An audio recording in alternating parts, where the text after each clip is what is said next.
I'm with Nigel Andrew, who's professor at the Southern Cross University. Is that right? Yep, that's me. Yeah, I'm an entomologist there. Entomologist. And we've been looking at these fire ants on this property here, and it's quite a cool day today, would you say? And what was your observation with the ants foraging today?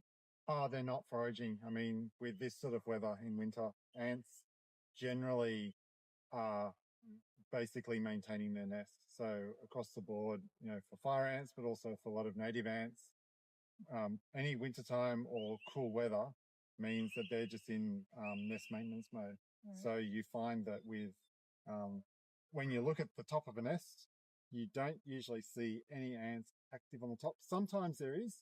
I mean, when you just touch the top of the fire ant's nest, there's a lot of activity inside it. Mm-hmm. But they're generally not actively going away from the top of their nest because they're in maintenance mode. Their winter is when the queen she's not producing more eggs. They're just looking after the material that's already in there. And because a lot of the nutrition, like in the eucalypt trees and also a lot of the other sort of shrubs, they're not flowering yet. They're not actually, not a lot of nutrition available in the environment. So they're waiting for the new flush of growth. It's like everything, when it comes to spring, it's when, it's like with farms, cattle start putting on more growth, the grass starts growing. In this season, things are sort of in the download. They're just in maintenance mode. Ants are exactly the same. So they're not out foraging. They're using a lot of the resources that they picked up probably late in summer. Okay, so they don't even need to really go finding anything to eat right most of the time, most ant species will have already cached a lot of their food for winter. It's like the classic North American squirrels. They take it all in, leave it. They got little sort of gullies underground, and they just maintain it from there.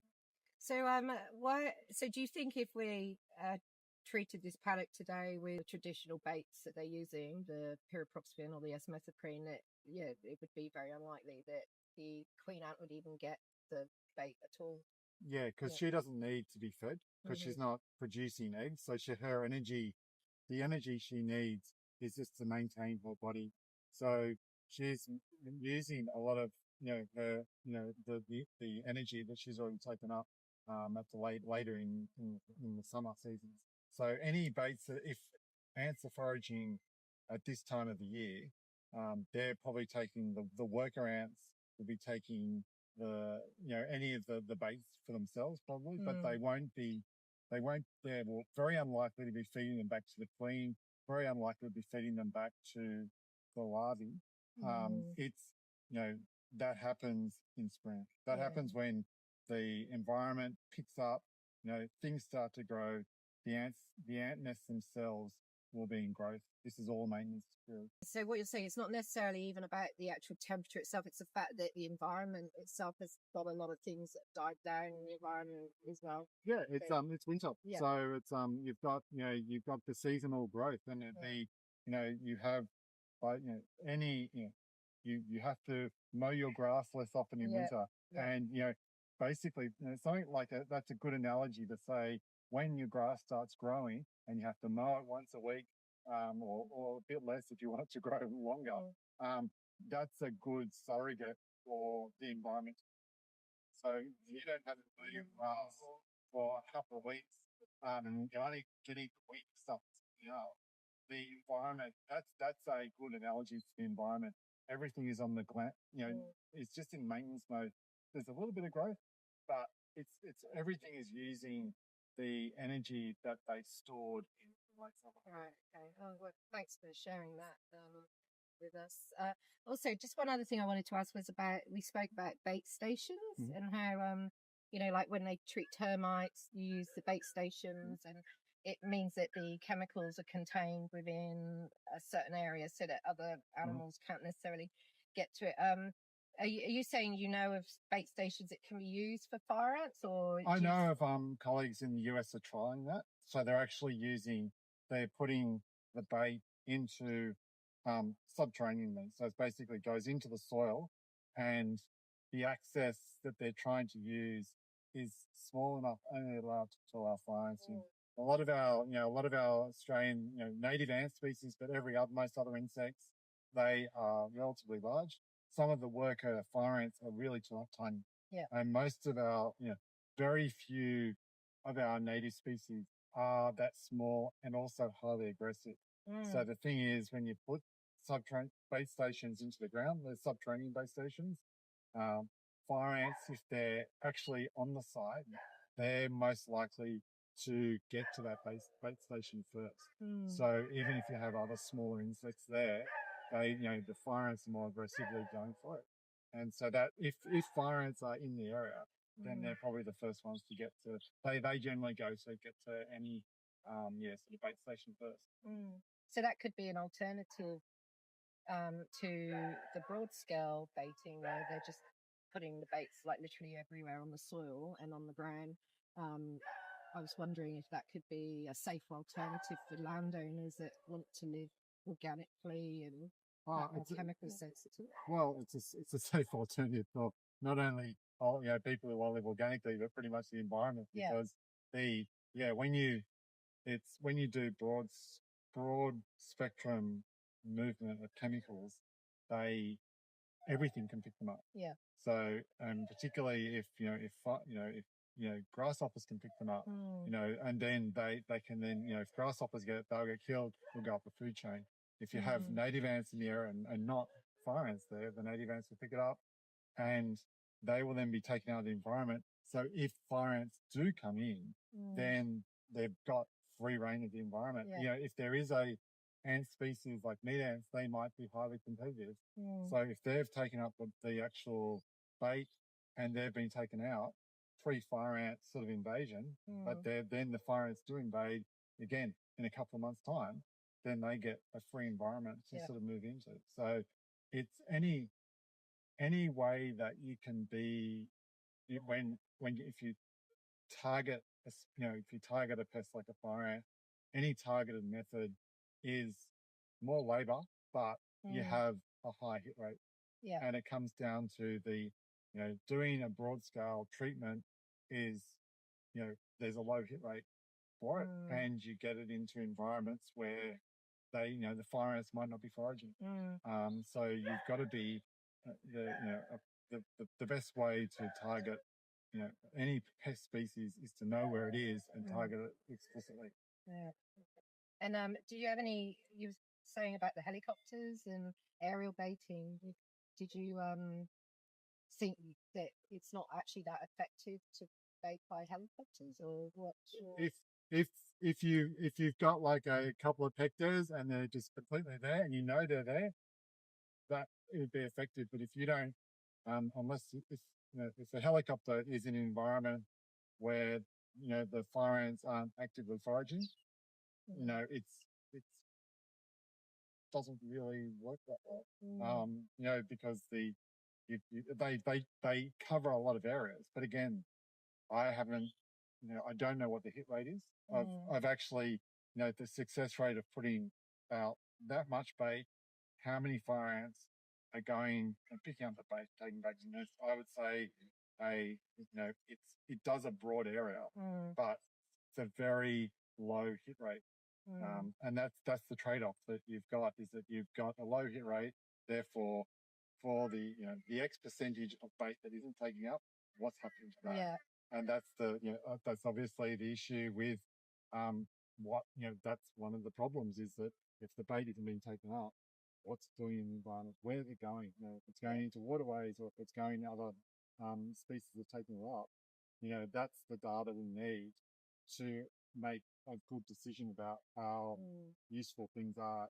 It's a method that does broad areas, but having the data to sort of compare it to each method. I mean, you need to actually know, hit rate, and do it by helicopters or drones or people on the ground, or using subterranean or hot, using the sort of the fire ant soup method. Yeah. You've got to have the data and to actually to compare them, because there's obviously the success rate. How much things cost. You can basically do a simple comparison between this is the cost, this is the hit rate. what's the relationship? Are they all exactly the same? Are some more expensive or more cheap than others? And which ones, and I guess fundamentally comes down to which ones are more successful. If a method is more successful and it actually reduces the amount of chemical that has to go into a property over time, then that to me is a good method.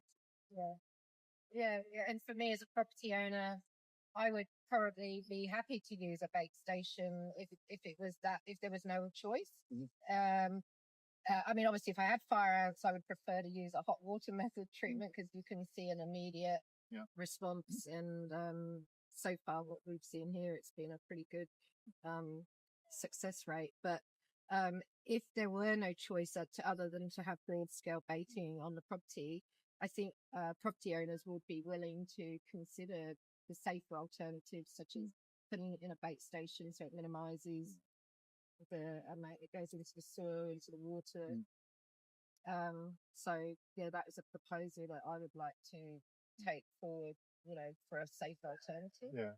I mean, I think the first thing is actually identifying if fire ants are in that area or not. I know that, if what's being done, usually again on the edges where fire ants are, moving, it should be, you can see a fire ant's nest. They are fairly, they're relatively easily identifiable. And if you have, people who are trained to identify fire ants nests compared to other ants nests, which there is quite a few people who can do that. Yeah. That saves a lot of chemical being sprayed out and put out. So I think, the first thing that needs to be done, particularly in the areas where the fire ants might be expanding to, is actually, rather than saying at the postcode level, it should be done, we're in a age of, high-tech AI machine learning. You can easily go out and, look for where it's most likely fire ants are going to be found. They're most likely to be found along driveways, along pathways, in areas which have been sort of, modified. There are obvious places where you look for them, and there's obvious places where they're found.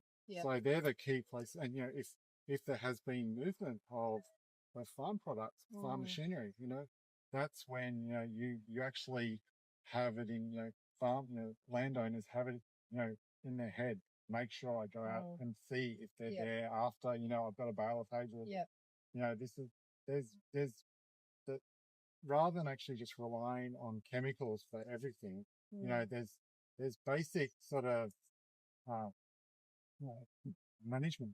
There's really fundamental management processes that you can put in place that, landholders will be happy to do. And then you get to that point, if you find fire ants, then you can either use, the fire ant soup method, the hot water treatment, or you can put out, subterranean bait stations if you have a lot on your property, or if you have a number on your property. So I think there's a lot of things that can be done before we even consider using a broad spectrum chemical. And they're not expensive. No. If we've got, there's a lot of people who are, out there able to identify if it's a fire ant nest or not. I mean, the worst case scenario is, is shown on the websites, is you just poke it with a stick. Just keep away from it. And if the ants are really aggressive, they're small, sort of copy ground ones, you've got a fairly high likelihood it's a fire ant. And then you can actually follow the treatment method. And I think people would be happy to be educated on that, which is part of the reason I sort of set up that group, Fire Ant Treatment Alternatives, because I want people to be educated on how to spot nests. And we do want to deal with fire ants. Nobody wants to live with them, but we also just want to have safer methods for our environment, because we are seeing the chemicals going into our waterways. We've seen that in Sanford. We've seen the chemicals being put in drainways, and then the next day it's filled with rain, which has washed it into the waterways. So we just would like, especially as private property owners, to have some say over how our land is treated. And so it is great to be able to look at the hot water method to talk to you about what a safer alternative. And that's the thing. There is there are ways of managing it, and fundamentals of any sort of integrated pest management or dealing with insects which are, particularly, horrendous in the environment, is that going immediately to chemicals doesn't necessarily yield the best results in the long run. And very rarely does it actually work, to eradicate them. So, in terms of trying to manage, fire ants in properties, firstly, it comes down to a lot about, educating people, getting people on side, and, just working together. As I say, no one wants to have fire ants in southeast Queensland, or God forbid any further that they start to spread. And you need to actually you can't rely, you just can't rely on chemicals. It doesn't, there's no examples that I know of where there's been a successful campaign at a broad level where it is successfully working. And particularly when you've got to have good practices to get the public on side.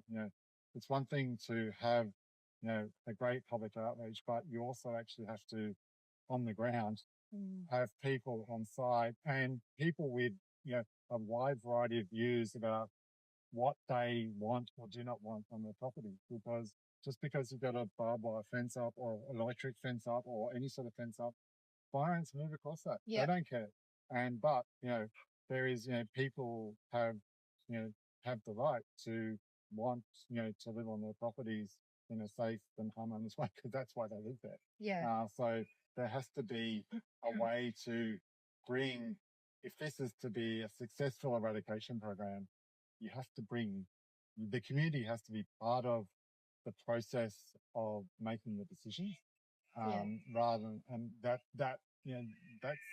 sort of basic knowledge that is, that's fundamental sort of ways of anything being successful. You have to bring people with you. There are people that won't like it. There'll be people who love it, but you have to at least be aware that, people with different views have, there are, and those people with, different views to how they want their properties, sort of, the management of their properties, they have to be listened to, but also they have to be brought on board, because if you can do all the properties around them, but if someone doesn't agree to it, then that's, you've got to be aware that they have a right to not want it. That's their right to actually say, no, I don't want to have chemicals on it. And at the moment, then we're not being given that option. And that's why I'm saying, maybe for those people who are very, staunch in that, they really don't want broad scale pesticides put on their organic properties, that they'd be given an option such as the canisters that you were saying, or to even just be, surveying. Like, I mean, many people I know are willing to pay for private pest controllers to come in and survey, and but there has to be, like, say, you have to bring the public, because at the moment there's a lot of people that are really resisting anything now, and what my concern is that people won't even report this now, because they don't want any forced treatment, which it's just counterproductive to what the government's trying to do right now, because you want people to report them, and you want people to, or at least get on top of any that are there, but people aren't being educated. They're just being told, no, you don't need to worry what we're doing, we're just going to come and do it anyway. And people need to be engaged with the process. And I know in Western Australia, they did eradicate them from Western Australia, but they used a variety of methods, with the public involved. They used sniffer dogs. They used a variety of methods, not just this broad-scale chemical baiting, and they were successful. But the ants were only on, I think, around about 4,000 to 5,000 hectares, I think. But, they're now saying the ants could be anywhere from the Sunshine Coast to Murwillumbah to Tweed Heads to Oakey, and we don't actually know where they are. So rather than saying let's know where they are and just treat they're just blanketing everything, which I just think, if you're doing that many hectares, 880,000 hectares, it's going to have consequences to the environment eventually if you're doing it 6 times. Yeah. Well, yeah, it's chemicals. Any chemical going out that many times will have an impact. It's because it is. So there are more efficient ways of dealing with it. All right. Well, no, thank you for talking to me about that. I really appreciate it. Okay. Cheers.